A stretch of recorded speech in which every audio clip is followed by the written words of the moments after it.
ಅದು ಕ್ರಿಸ್ತಶಕ 15ನೇ ಶತಮಾನ. ಉಳ್ಳಾಲವನ್ನ ರಾಣಿ ಅಬ್ಬಕ್ಕ ಆಳುತ್ತಿದ್ದ ಕಾಲವಾಗಿತ್ತು. ಅಲ್ಲಿನ ಕೋಟೆಕಾರು ತಾರಿಪಡ್ಪು ಎಂಬಲ್ಲಿ ತಂಕರು ಬೈದ್ಯತಿ ತನ್ನ ಮಗ ಸಿದ್ಧಮರ್ದನೊಂದಿಗೆ ವಾಸವನ್ನ ಮಾಡುತ್ತಿದ್ದಳು. ತನ್ನ ಗಂಡನ ಕಾಲಾನಂತರದಲ್ಲಿ ತಂಕರು ಬೈದ್ಯತಿ ಮಗನೊಂದಿಗೆ ಬಡತನದ ಕಷ್ಟಕರವಾದ ಜೀವನವನ್ನು ಸಾಗಿಸುತ್ತಿದ್ದಳು. ಒಮ್ಮೆ ಸಿದ್ಧಿಯನ್ನು ಪಡೆದುಕೊಂಡಿದ್ದಂತಹ 4 ಜೋಗಿ ಪುರುಷರು ಭಿಕ್ಷಾಟನೆಯನ್ನು ಮಾಡುತ್ತಾ ತಂಕರು ಬೈದ್ಯತಿಯ ಮನೆಗೆ ಬಂದರು.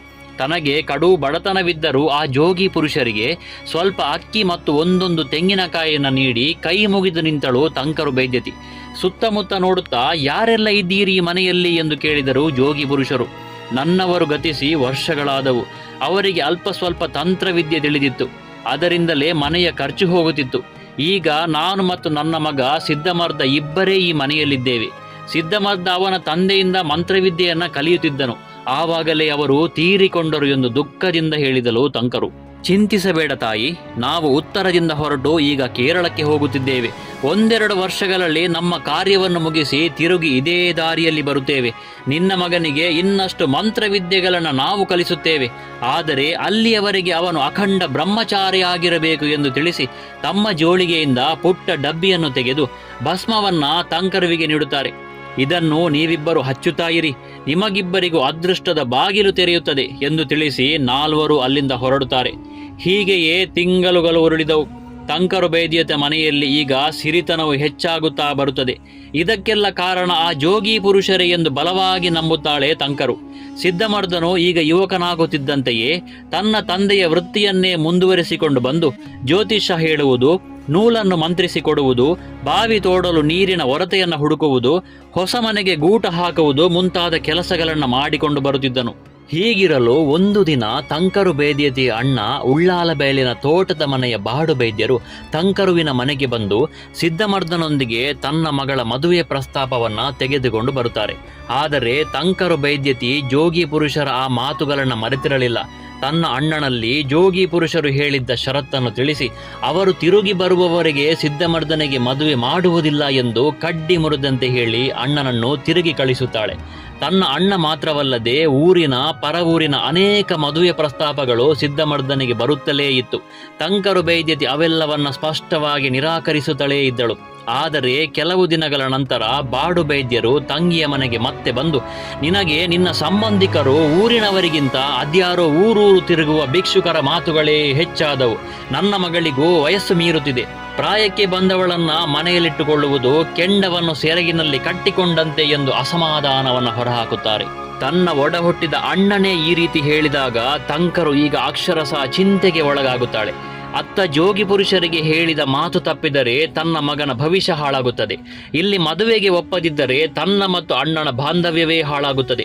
ತಂಕರು ಬೈದ್ಯತಿ ಕೊನೆಗೆ ಒಲ್ಲದ ಮನಸ್ಸಿನಿಂದ ಮದುವೆಗೆ ಒಪ್ಪಿಯೇ ಬಿಡುತ್ತಾಳೆ. ಒಂದು ಶುಭ ಲಗ್ನದಲ್ಲಿ ಉಳ್ಳಾಲಬೈಲು ತೋಟದ ಮನೆಯ ಬಾಡು ಬೈದ್ಯರ ಮಗಳು ಲೀಲಾಳನ್ನು ಕೋಟೆಕಾರು ತಾರಿಪಡ್ಪು ಮನೆಯ ತಂಕರು ಬೈದ್ಯತಿಯ ಮಗ ಸಿದ್ಧಮರ್ದ ಬೈದ್ಯನಿಗೆ ವಿವಾಹ ಮಾಡಿಕೊಡಲಾಯಿತು. ಮುಂದೆ ಇಬ್ಬರು ಸುಖ ಸಂಸಾರದಲ್ಲಿ ತೇಲಾಡುತ್ತಿರುವಾಗ ಆ ಒಂದು ದಿನ ಕೇರಳದಿಂದ ವಾಪಸ್ಸಾದ ಜೋಗಿ ಪುರುಷರು ಉಳ್ಳಾಲ ಮಾರ್ಗವಾಗಿ ಕೋಟೆಕಾರಿಗೆ ಬಂದರು. ತಂಕರು ಬೈದ್ಯತಿಯ ಮನೆಗೆ ಬಂದು ನೋಡಿದಾಗ ಅವರಿಗೆ ಆಶ್ಚರ್ಯವೇ ಕಾದಿತ್ತು. ತಂಕರು ಬೈದ್ಯತಿಯ ಸೊಸೆ ಲೀಲಾ ಅವರಿಗೆ ದಕ್ಷಿಣೆಯನ್ನು ಹಿಡಿದುಕೊಂಡು ಬಂದಿದ್ದಳು. ಆ ಸಂದರ್ಭವನ್ನು ಅರ್ಥೈಸಿಕೊಂಡ ಜೋಗಿ ಪುರುಷರು ಬೇಸರಿಸಿಕೊಂಡು ಏನನ್ನೂ ತೆಗೆದುಕೊಳ್ಳದೆ ಅಲ್ಲಿಂದ ಹೊರಟೇ ಹೋಗುತ್ತಾರೆ. ಲೀಲಾಳು ಸೀದಾ ಮನೆಯೊಳಗಡೆ ಹೋಗಿ ಭಿಕ್ಷುಕರು ದಕ್ಷಿಣೆ ತೆಗೆದುಕೊಳ್ಳದೆ ಹೋದುದನ್ನ ತಂಕರು ಬೈದ್ಯತಿಗೆ ತಿಳಿಸುತ್ತಾರೆ. ತಂಕರು ಬೈದ್ಯತಿ ಈಗ ಒಮ್ಮೆ ನಡುಗಿ ಹೋಗುತ್ತಾಳೆ.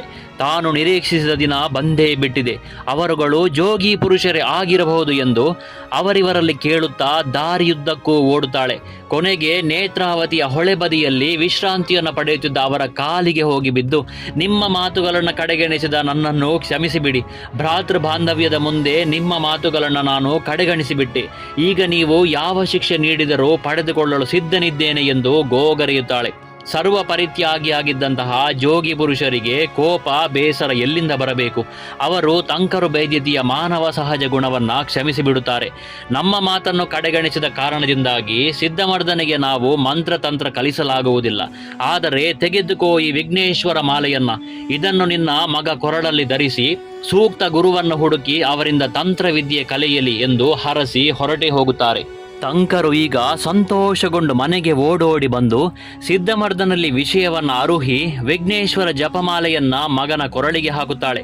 ಅಮ್ಮನ ಸಲಹೆಯಂತೆ ಸಿದ್ಧಮರ್ದನು ಯೋಗ್ಯ ಗುರುವನ್ನು ಅರಸುತ್ತಾ ಕದ್ರಿಯ ಮಂಜುನಾಥನ ದರ್ಶನವನ್ನು ಪಡೆದು ಅಲ್ಲಿನ ಜೋಗಿ ಮಠಕ್ಕೆ ಹೋಗಿ ಜೋಗಿ ಸಂತರಿಂದ ದೀಕ್ಷೆಯನ್ನು ಪಡೆದು ಕೆಲವೇ ವರ್ಷಗಳಲ್ಲಿ ಮಾಂತ್ರಿಕ ವಿದ್ಯೆಯಲ್ಲಿ ಅಪಾರ ಪಾಂಡಿತ್ಯವನ್ನು ಪಡೆಯುತ್ತಾನೆ. ತಂತ್ರವಿದ್ಯೆಯೊಂದಿಗೆ ಮಂತ್ರಗಳ ಜ್ಞಾನವನ್ನು ಪಡೆದು ತನ್ನ ಊರಲ್ಲಿ ಮಹಾನ್ ಮಾಂತ್ರಿಕನಾಗಿ ತನ್ನ ವೃತ್ತಿ ಬದುಕನ್ನು ಆರಂಭಿಸುತ್ತಾನೆ. ಸಿದ್ಧಮರ್ದನ ಹೆಸರು ಊರಿಡಿ ಪಸರಿಸುತ್ತಿದ್ದಂತೆಯೇ ಅಪಾರ ಸಂಖ್ಯೆಯಲ್ಲಿ ಜನರು ತಮ್ಮ ತಮ್ಮ ಸಂಕಷ್ಟಗಳ ನಿವಾರಣೆಗಾಗಿ ಅವನಲ್ಲಿ ಬರತೊಡಗುತ್ತಾರೆ. ಜೋಗಿ ಪುರುಷರು ನೀಡಿದ ವಿಘ್ನೇಶ್ವರ ಜಪಮಾಲೆಯ ನೆನಪಿಗಾಗಿ ಸಿದ್ಧಮರ್ದನು ಅಲ್ಲೊಂದು ವಿಘ್ನೇಶ್ವರನ ಗುಡಿಯನ್ನು ಪ್ರತಿಷ್ಠಾಪಿಸಿ ದಿನನಿತ್ಯ ಹೋಮ ಹವನಗಳನ್ನು ನಡೆಸುತ್ತಿದ್ದನು. ಆದರೆ ಸಿದ್ಧಮರ್ದನಿಗೆ ಆ ವಿಘ್ನೇಶ್ವರ ಜಪಮಾಲೆಯೊಂದಿಗೆ ದೈವವೊಂದು ತನ್ನ ಬೆನ್ನು ಬಿದ್ದದ್ದು ತಿಳಿದೇ ಇರಲಿಲ್ಲ. ಒಂದು ದಿನ ಸಿದ್ಧಮರ್ದನು ಹೋಮದಲ್ಲಿ ನಿರತನಾಗಿದ್ದಾಗ ಅಗ್ನಿಕುಂಡದ ಹೊಗೆಯು ಮೇಲೆಯೇ ಬರುತ್ತಿರಲಿಲ್ಲ. ಅರೆ, ಇದೇನು ಸೋಜಿಗ ಎಂದು ತನ್ನ ಮಾಂತ್ರಿಕ ಶಕ್ತಿಯಿಂದ ನೋಡಿದಾಗ ವೈದ್ಯನಾಥ ಅಥವಾ ಮುಡದಾಯೆ ಎಂಬ ಉತ್ತರದಿಂದ ಬಂದ ದೈವವು ತನ್ನ ಇರುವಿಕೆಯನ್ನು ಅಲ್ಲಿ ವ್ಯಕ್ತಪಡಿಸಿ ಹೋಮದ ಹೊಗೆಯನ್ನ ನುಂಗಿ ಹಾಕುತ್ತಲಿತ್ತು. ಜೋಗಿ ಪುರುಷರ ಕಾರಣದಿಂದಾಗಿ ನಾಥ ಪಂಥದ ದೈವವೊಂದು ತನ್ನ ಕಾರಣಿಕವನ್ನ ಅಲ್ಲಿ ತೋರಿಸುತ್ತಲಿತ್ತು. ವಿಘ್ನೇಶ್ವರನೊಂದಿಗೆ ಆ ವೈದ್ಯನಾಥ ದೈವಕ್ಕೆ ಅಲ್ಲಿ ಒಂದು ಸ್ಥಾನವನ್ನು ಕೊಡುತ್ತಾನೆ ಸಿದ್ಧಮರ್ದ. ಮುಂದೆ ಆ ಉಭಯ ಶಕ್ತಿಗಳ ಆರಾಧನೆಯೊಂದಿಗೆ ಆ ಊರಲ್ಲಿ ಇನ್ನಷ್ಟು ಶಕ್ತಿಶಾಲಿಯಾಗಿ ಬೆಳೆಯುತ್ತಾನೆ. ಆಗ ಉಳ್ಳಾಲದಲ್ಲಿ ರಾಣಿ ಅಬ್ಬಕ್ಕಳು ಆಡಳಿತ ನಡೆಸುತ್ತಿದ್ದ ಕಾಲವಾಗಿತ್ತು. ಒಮ್ಮೆ ರಾಣಿಯ ಪಟ್ಟದ ಆನೆಗೆ ಇದ್ದಕ್ಕಿದ್ದಂತೆ ಹುಚ್ಚು ಹಿಡಿದು ಅತಿಮಾನುಷವಾಗಿ ವರ್ತಿಸಲು ಆರಂಭವಾಗುತ್ತದೆ. ಆವಾಗಲೇ ಸಿದ್ಧಮರ್ದನ ಹೆಸರು ಕೇಳಿದ್ದ ರಾಣಿ ಅಬ್ಬಕ್ಕಳು ಕೂಡಲೇ ಅವನನ್ನ ಅರಮನೆಗೆ ಕರೆಸಿಕೊಳ್ಳುತ್ತಾಳೆ. ಆನೆಯನ್ನು ಪರೀಕ್ಷಿಸಿದ ಸಿದ್ಧಮರ್ದನು ವೈದ್ಯನಾಥ ದೈವದ ಅವಕೃಪೆಯಿಂದಲೇ ಆನೆಯು ಈ ರೀತಿ ವರ್ತಿಸುತ್ತಿದೆ, ನೀವು ದೈವಕ್ಕೆ ಸೂಕ್ತವಾದ ಹರಕೆಯೊಂದನ್ನು ಹೇಳಿ ಎಂದಾಗ ಅದರಂತೆ ವೈದ್ಯನಾಥ ದೈವಕ್ಕೆ ಹರಕೆಯ ನೇಮವನ್ನು ಕೊಡುತ್ತೇನೆಂದು ರಾಣಿಯು ಈಡನ್ನು ಕಟ್ಟುತ್ತಾಳೆ. ಮರುಕ್ಷಣದಲ್ಲೇ ಆನೆಯು ಮೊದಲಿನಂತಾಗಿ ಎದ್ದು ನಿಲ್ಲುತ್ತದೆ. ಮುಂದಿನ ತಿಂಗಳಲ್ಲೇ ರಾಣಿಯು ವೈದ್ಯನಾಥ ದೈವಕ್ಕೆ ಹರಕೆಯ ನೇಮವನ್ನು ಮಾಡಿಸುತ್ತಾಳೆ. ಅನೇಕ ಮಂತ್ರತಂತ್ರಗಳನ್ನು ಒಲಿಸಿಕೊಂಡಿದ್ದರೂ ಕೂಡ ಸಿದ್ಧಮರ್ದನಿಗೆ ಮುಂದೆ ಒಂದು ದಿನ ಆಘಾತ ಎದುರಾಗಿತ್ತು. ಕೋಟೆ ಕಾರಿನಲ್ಲಿ ಆರಾಧನೆಗೊಳ್ಳುತ್ತಿದ್ದ ಮಾತನಾಡದ ದೈವವೆಂದೇ ಖ್ಯಾತಿಯನ್ನು ಪಡೆದಂತಹ ಬಂಟ ದೈವವು ಒಮ್ಮೆ ಸಿದ್ಧಮರ್ದನ ಎದುರಿಗೆ ಬಂದು ಆಕ್ರಮಣವನ್ನು ಮಾಡುತ್ತದೆ. ಆದರೆ ಅಸಾಮಾನ್ಯ ವ್ಯಕ್ತಿಯಾಗಿದ್ದಂತಹ ಸಿದ್ಧಮರ್ದನು ಹೆದರದೆ ತನ್ನ ಮಂತ್ರಶಕ್ತಿಯಿಂದ ಬಂಟ ದೈವದ ಪ್ರಹಾರವನ್ನು ತಡೆಯುತ್ತಾನೆ. ಈ ಜಿದ್ದಾಜಿದ್ದಿನಲ್ಲಿ ಬಂಟ ದೈವದ ಬಾಯಿಯಿಂದ ಕೆಲವು ಪದಗಳು ಹೊರಬರುತ್ತವೆ. ಮಾತನಾಡದ ದೈವವನ್ನ ಮಾತನಾಡಿಸಿದರ ಪರಿಣಾಮವಾಗಿ ಕೋಪಗೊಂಡ ಬಂಟ ದೈವವು ಸಿದ್ಧಮರ್ದನ ಮೇಲೆ ಪ್ರತೀಕಾರವನ್ನು ತೆಗೆದುಕೊಳ್ಳುತ್ತದೆ. ತನ್ನಿಂದ ಸಿದ್ಧಮರ್ದನಿಗೆ ಏನನ್ನು ಮಾಡಲಾಗದಿದ್ದರೂ ಕೂಡ ಅವನ ಕುಟುಂಬದ ಸದಸ್ಯರನ್ನ ರಕ್ತ ಕಾರುವಂತೆ ಮಾಡಿ ಪ್ರಾಣ ಬಿಡುವಂತೆ ಮಾಡುತ್ತದೆ. ಇದರಿಂದ ಸಿದ್ಧಮರ್ದನು ತೀವ್ರತರದಲ್ಲಿ ಆಘಾತಗೊಳ್ಳುತ್ತಾನೆ ಮತ್ತು ಬೇಸರದಿಂದ ತಾನು ವೈದ್ಯನಾಥ ಕ್ಷೇತ್ರದಲ್ಲಿ ಪ್ರತಿ ವರ್ಷ ಮಾಡುತ್ತಿದ್ದ ಗಣೇಶ ಚತುರ್ಥಿ ಆಚರಣೆಯನ್ನ ನಿಲ್ಲಿಸಿಬಿಡುತ್ತಾನೆ. ಅದು ಪೋರ್ಚುಗೀಸರು ಮಂಗಳೂರು ಬಂದರಿನಲ್ಲಿ ತಮ್ಮ ವಸಾಹತುಗಳನ್ನು ವಿಸ್ತರಿಸುತ್ತಿದ್ದ ಕಾಲವಾಗಿತ್ತು. ಅಲ್ಲಿ ಅನೇಕ ತುಂಡರಸರುಗಳನ್ನು ಸೋಲಿಸಿ ಪೋರ್ಚುಗೀಸರು ಅಲ್ಲಿನ ಪ್ರದೇಶಗಳನ್ನು ವಶಪಡಿಸಿಕೊಳ್ಳಲು ಆರಂಭಿಸಿದರು. ಆದರೆ ಉಳ್ಳಾಲದ ರಾಣಿ ಅಬ್ಬಕ್ಕ ಮಾತ್ರ ಅವರಿಗೆ ಶರಣಾಗದೆ ಪೋರ್ಚುಗೀಸರನ್ನು ಎದುರಿಸುವ ನಿರ್ಧಾರವನ್ನು ಮಾಡಿದಳು. ರಾಣಿ ಅಬ್ಬಕ್ಕಳ ಪರಾಕ್ರಮವನ್ನ ಕೇಳಿದ್ದ ಪೋರ್ಚುಗೀಸರು ಉಳ್ಳಾಲವನ್ನು ವಶಪಡಿಸಿಕೊಳ್ಳಲು ಸೂಕ್ತವಾದ ಸಮಯಕ್ಕಾಗಿ ಹೊಂಚು ಹಾಕಿ ಕಾಯುತ್ತಿದ್ದರು. ಅದೊಂದು ದಿನ ಉಳ್ಳಾಲಕ್ಕೆ ಮುತ್ತಿಗೆಯನ್ನು ಹಾಕಿಯೇ ಬಿಟ್ಟರು.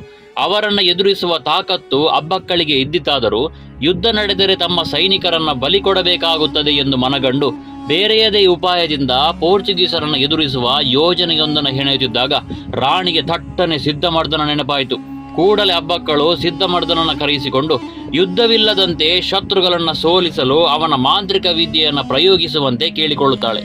ರಾಣಿ ಅಬ್ಬಕ್ಕಳ ಕೋರಿಕೆಯಂತೆ ಸಿದ್ಧಮರ್ದನು ಮಳೆಯ ದೇವತೆಯಾದ ಪರ್ಜನ್ಯನನ್ನು ಆರಾಧಿಸಿಕೊಂಡು ಪೋರ್ಚುಗೀಸರು ಬೀಡು ಬಿಟ್ಟಿದ್ದ ಪ್ರದೇಶದಲ್ಲಿ ಭೀಕರವಾದ ಮಳೆಯನ್ನೇ ಸೃಷ್ಟಿಸುತ್ತಾನೆ. ಈ ಮಹಾಮಳೆಯಿಂದಾಗಿ ಪೋರ್ಚುಗೀಸ್ ಸೈನಿಕರಿಗೆ ಒಂದು ಹೆಜ್ಜೆ ಮುಂದಿಡಲು ಆಗುತ್ತಿರಲಿಲ್ಲ. ಈ ಸಂದರ್ಭವನ್ನು ಚೆನ್ನಾಗಿಯೇ ಉಪಯೋಗಿಸಿಕೊಂಡ ಅಬ್ಬಕ್ಕಳ ಸೈನಿಕರು ನಿರಾಯಾಸವಾಗಿ ಪೋರ್ಚುಗೀಸ್ ಸೈನಿಕರನ್ನ ಹಿಮ್ಮೆಟ್ಟಿಸುತ್ತಾರೆ. ಈ ಜಯಕ್ಕೆ ಕಾರಣೀಕರ್ತನಾದ ಸಿದ್ಧಮರ್ದನನ್ನ ಅಬ್ಬಕ್ಕಳು ಉಡುಗೊರೆಗಳನ್ನು ನೀಡಿ ಸನ್ಮಾನಿಸುತ್ತಾಳೆ.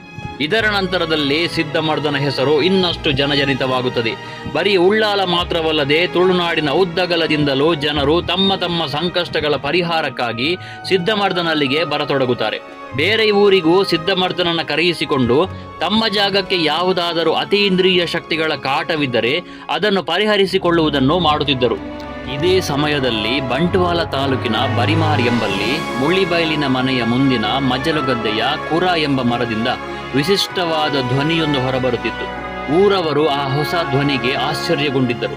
ಇದು ಕೆಲವು ದಿನಗಳವರೆಗೆ ಮುಂದುವರೆದಾಗ ಊರಿನವರು ಯಾವುದೋ ಅದೃಶ್ಯ ಶಕ್ತಿಯ ಕಿರುಚುವಿಕೆ ಇದಾಗಿರಬಹುದೆಂದು ಭಯಗೊಂಡು ಸಿದ್ದಮರ್ದರನ್ನು ಅಲ್ಲಿಗೆ ಕರೆಯಿಸಿಕೊಳ್ಳುತ್ತಾರೆ. ಸಿದ್ದಮರ್ದರಿಗೆ ಆ ಹಕ್ಕಿಯಲ್ಲಿ ಕಾನಲ್ತಾಯ ದೈವದ ಇರುವಿಕೆ ಗೊತ್ತಾಗಿಬಿಡುತ್ತದೆ. ಮುಂದೆ ಸಿದ್ದಮರ್ದರು ಆ ದೈವವನ್ನ ತೆಂಗಿನಕಾಯಿಯಲ್ಲಿ ಆವಾಹನೆಗೊಳಿಸಿ ಬರಿಮಾರಿನಲ್ಲಿ ಕಾನಲ್ತಾಯ ದೈವವನ್ನ ತನ್ನ ಆರಾಧ್ಯ ದೈವವಾದ ಮಹಾಕಾಳಿಯ ಜೊತೆಯಲ್ಲಿ ಪ್ರತಿಷ್ಠಾಪಿಸುತ್ತಾರೆ.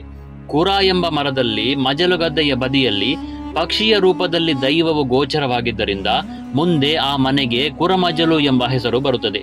ಇಂದಿಗೂ ಅಲ್ಲಿ ಕಾನಲ್ತಾಯನಿಗೆ ಹಾಲು ಹಾಗೂ ಅದೃಶ್ಯವಾದ ಆ ಹಕ್ಕಿಗೆ ಅಕ್ಕಿಯನ್ನು ಅರ್ಪಿಸುವ ಸಂಪ್ರದಾಯ ನಡೆದುಕೊಂಡು ಬಂದಿದೆ. ಹೀಗಿರಲು ಒಂದು ದಿನ ಬೇಸಿಗೆಯ ತೀಕ್ಷ್ಣ ಬಿಸಿಲಿನ ಸಂದರ್ಭದಲ್ಲಿ ಉಳ್ಳಾಲದಲ್ಲಿ ಮಾಯಾಶಕ್ತಿಯಿಂದ ಮತ್ತೆ ಮಳೆಯನ್ನು ಬರಿಸುವಂತೆ ಸಿದ್ದಮರ್ದರಿಗೆ ರಾಣಿ ಅಬ್ಬಕ್ಕಳು ಆದೇಶವನ್ನು ನೀಡುತ್ತಾಳೆ.